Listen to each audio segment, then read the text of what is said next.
tell me certain somebody can tell me certain splendid things na ਸਾਨੂੰ ਦੇਖਣ ਨੂੰ ਮਿਲਦੇ ਆ ਐਸਾ polytherapy monopill polytherapy ठीक है जी if age is less than 60 age ARB plus CCB if age is more than 60 CCB plus diabetic plus minus age and ARB मतलब पहला ਅਸੀਂ एम्ब्रोलिएशन splendid pin ਪਾਣੀ ਆ ਨਾਲ ਅਸੀਂ हाइड्रेट डायूरेटिक पढ़ रहे हैं जे सानू लोड महसूस होती है तो ਅਸੀਂ एज ਤੇ ਗਿਆ ਵੀ अभी ऐड करना जे age more than 60 now what is the significance of it जितना एज प्रोग्रेस करती मोर देन 60 तो उनको दा रीमॉडलिंग हो जाती है आर्टेरियल थिकनेस बढ़ जाती है सो वी नीड वेजो आर्टेरियोलर डायलेटेशन होगा टाइम भी फॉलो करेगा So we all know that calcium channel blockers are they act on L and N type of calcium channel blockers as they decrease our BP and they also causes arterial alveolar vasodilation. After vasodilation, they also cause venous leakage. And because of venous leakage, we have fetal edema because of embroidery. ठीक है जी? embroidery करके fetal edema होता. दूसरी गल, ये splendid pin का की होता fetal edema नहीं होता because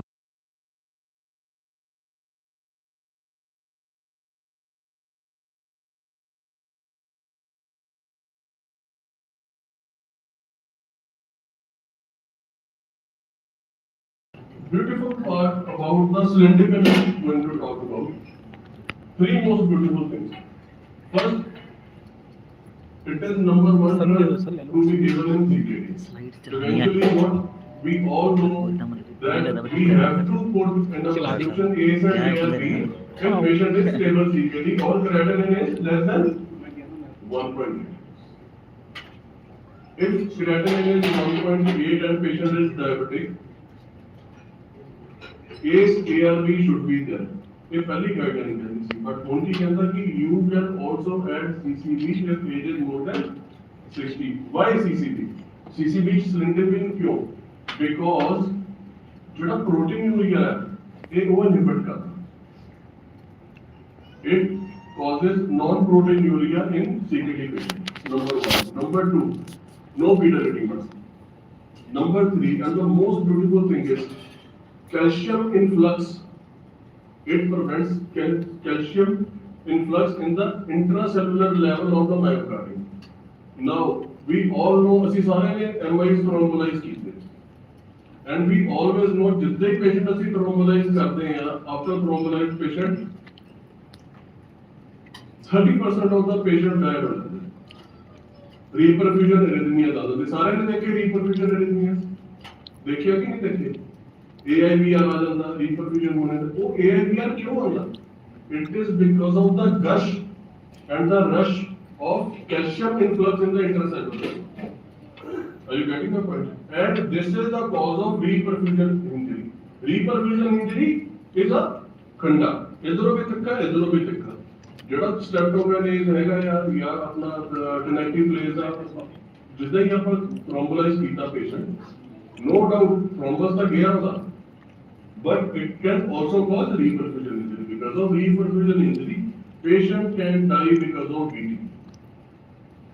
Same primary च भी जहाँ पर primary angioplasty and myocardial infarction करते हैं, why there is high chances of sudden cardiac death because of reperfusion injury. Apart from reperfusion injury, जो thrombus है, we cannot underestimate the presence of thrombus in our body.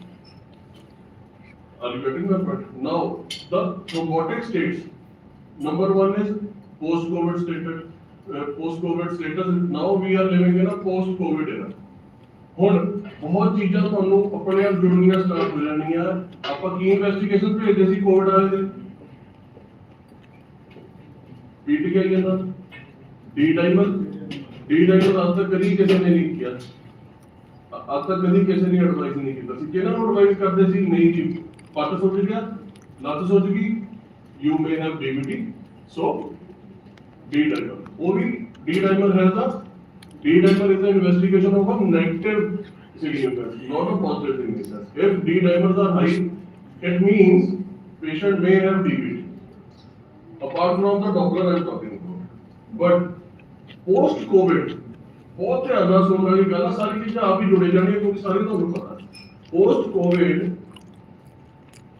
ਸੀਵੀਏ ਤੇ ਐਮਆਈਸ ਬਹੁਤ ਜ਼ਿਆਦਾ ਵੱਧ ਗਏ because Covid ਦੀ ਪੈਥੋਜੈਨਿਸਿਟੀ ਜਿਹੜੀ ਪੈਥੋਜੈਨਿਸਿਸ ਆ ਉਹਦੇ ਦੋ ਹੀ ਪਾਥਵੇ ਆ one is a catecholamine pathway if patient go by the catecholamine pathway the patient will lead with GGO ground glass opacity in the lungs number 2 second pathway is D dimer pathway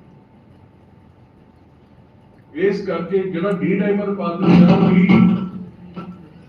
ਜਿਹੜਾ D dimer pathway ਇਸ ਕਰਕੇ ਅਸੀਂ apixaban rivaroxaban ਅਸੀਂ ਕਿਉਂ ਦਿੰਦੇ ਸੀ properly ਕਹਿੰਦਾ ਜੋ D dimer ਜਾਂਦਾ ਸੀ because it can cause DVTs and thromboembolic events, including MI, pulmonary embolism, and stroke. We are now living in a post-COVID era. Post-COVID status is itself is a risk factor for all of us. ठीक है जी?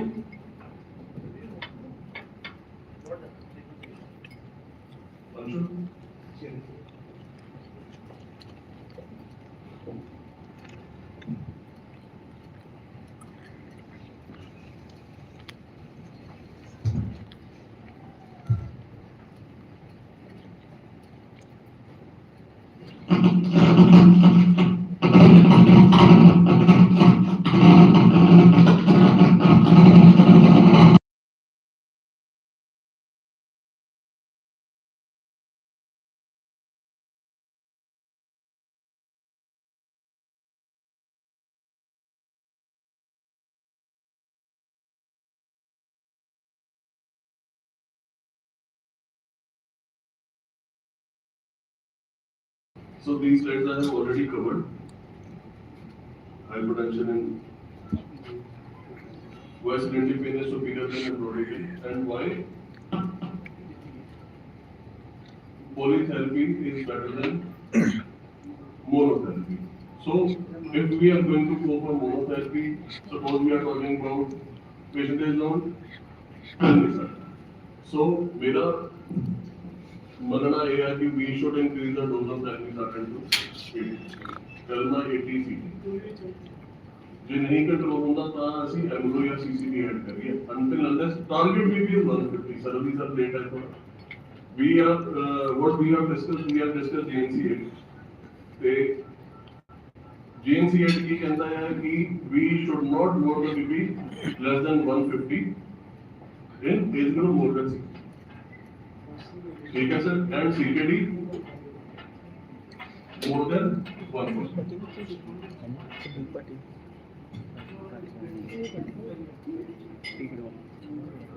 Management hypertension management पर से कोई बहुत interested in interactive session कुछ थोड़ा बहुत idea मंच please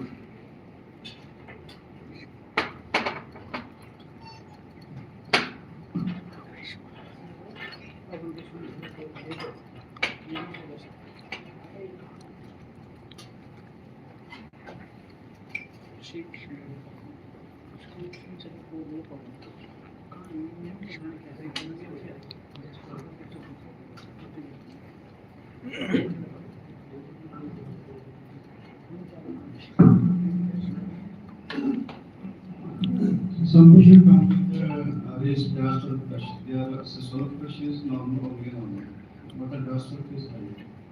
In these cases, what? So again, diastolic we need to manage.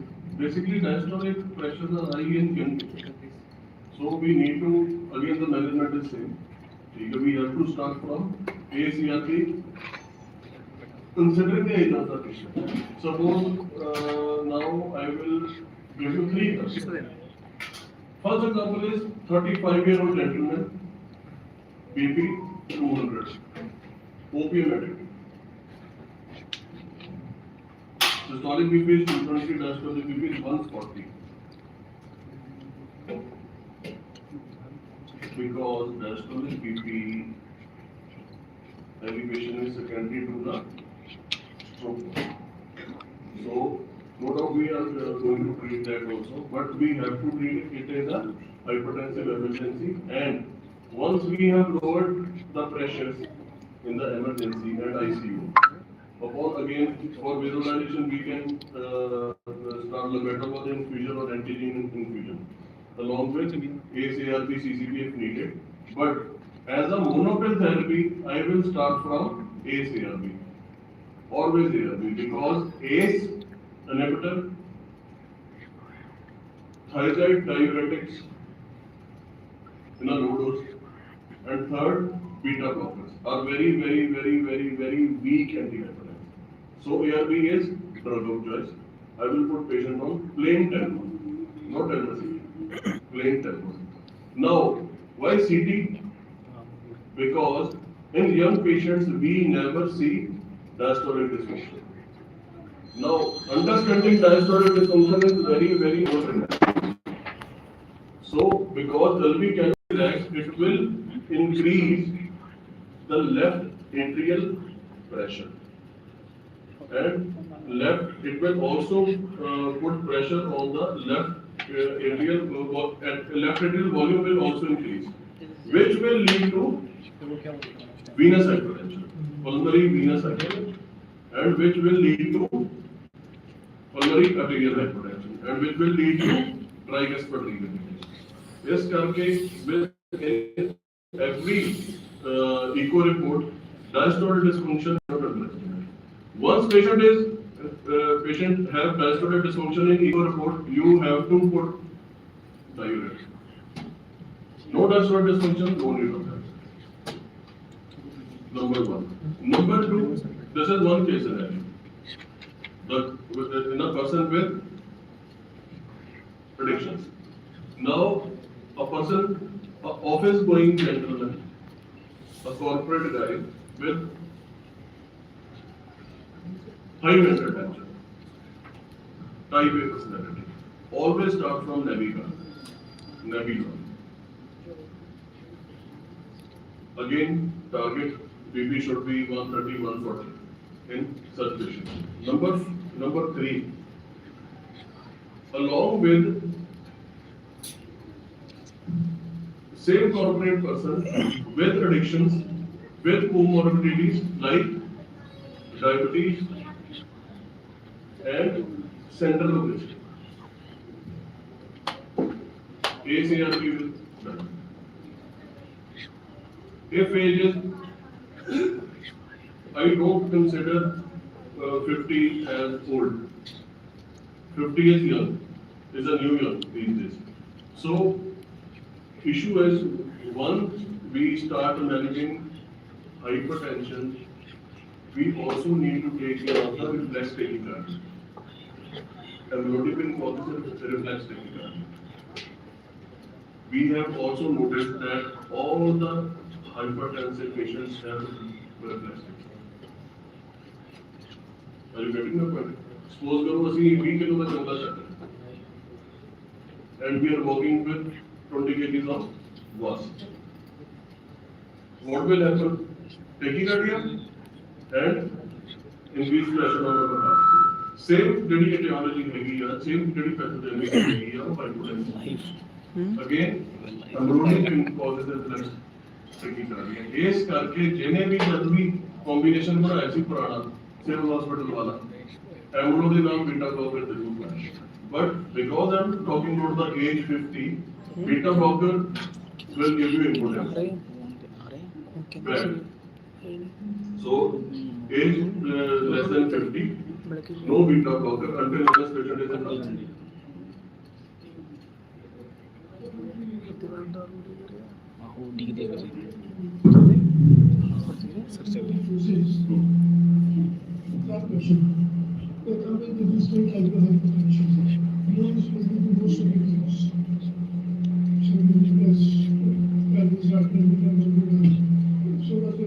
rules. There are no discussion. First of all, if we let's now talk about drug resistant hypertension. First of all, in this case, we will increase the dose of antihypertensive. Usually, what, no, what was the slide about? It was about the polytherapy. So, telmisartan and bromidine are usually given, telmisartan significantly usually given. Telmisartan is the number one drug which is indicated in this kind of patients. Again, we can increase the dose to amlodipine 10 mg and telmisartan 80 mg. So we can give telma BD in this case. Suppose patient has proteinuria in urine routine, we will shift that patient to cilindipine. Again, after all telma BD dose, if BP is more than 160, then I would love to put male patient on prazosin. Prazosin, I will increase the dose if the BP is not controlling on 2.5. Again, I usually don't give high dosage OD dose. 5 OD नहीं देनी, 2.5 BD नहीं देनी divided. Because you never suppose करो monoclonal BP भी तो high हो सकता है. Suppose करो patient है फोन चेक कर लेना सर, तो फोन सुनता था वो. So in this case, 2.5 BD is always and phone मेरे पास है. फोन मेरे पास उनके because it will increase the risk of falling. If patient is 40 or 50 then I think for resistant hypertension drug of choice. Suppose if we need control होगा, then we can put patient on arkamine. Again, arkamine is my favorite. if arkamine का भी नहीं होता then लो बेटा. Yes.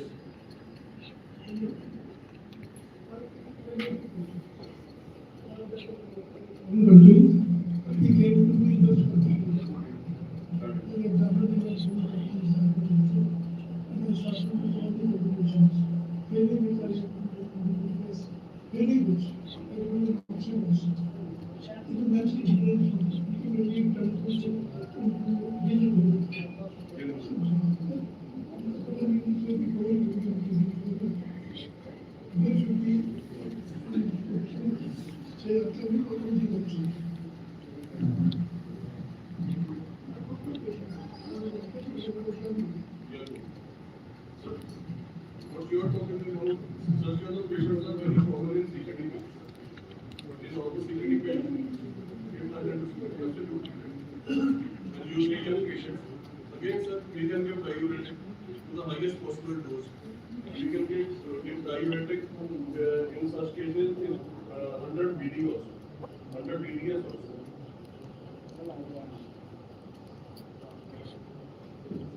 Apart from other something else.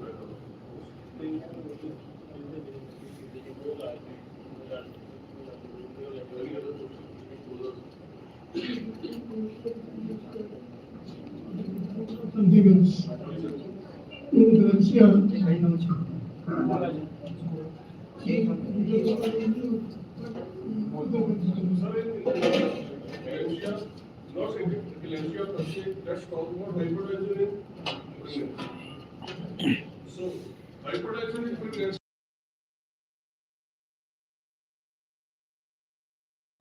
If patient is less than 20 weeks, it means patient is already pre-hypertensive or hypertensive. Or subclinically patient is hypertensive. If gestation period is more than 20 weeks, then patient is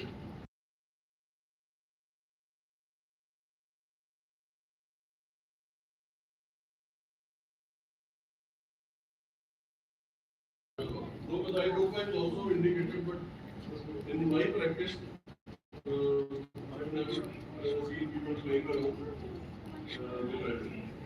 So the better one, number one. Number two, in case it is not, sir, 100 PDS, 100 PDS because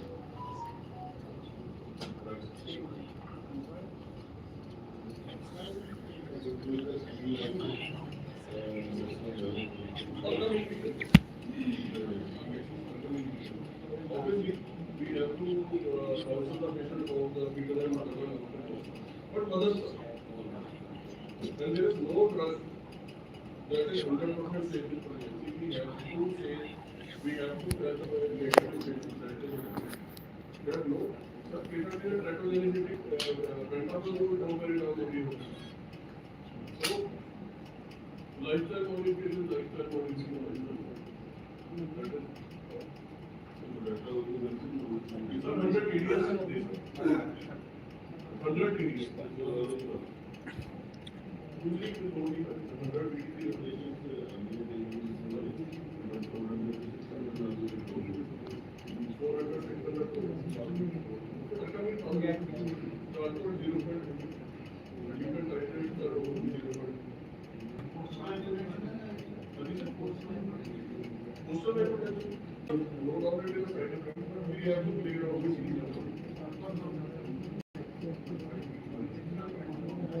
Right, sir.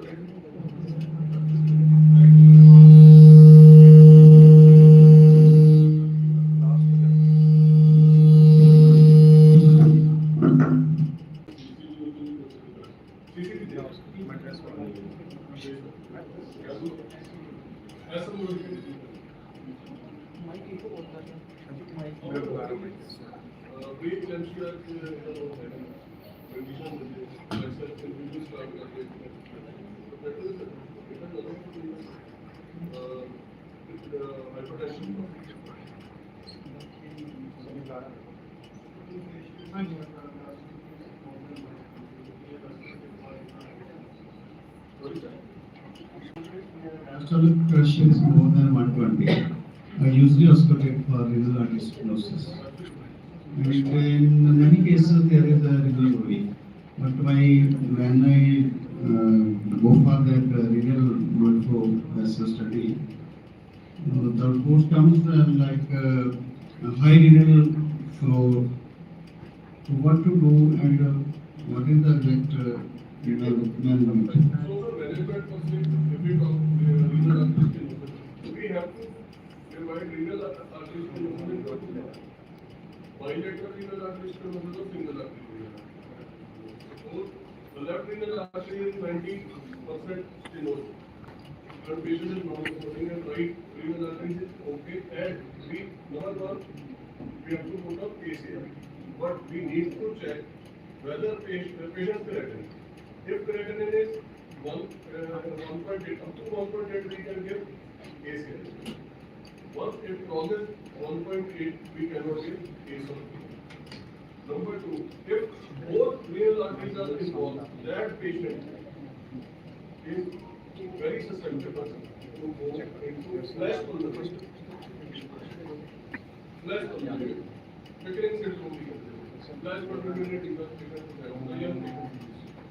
So, for such kind of patients, renal artery stenting is indicated.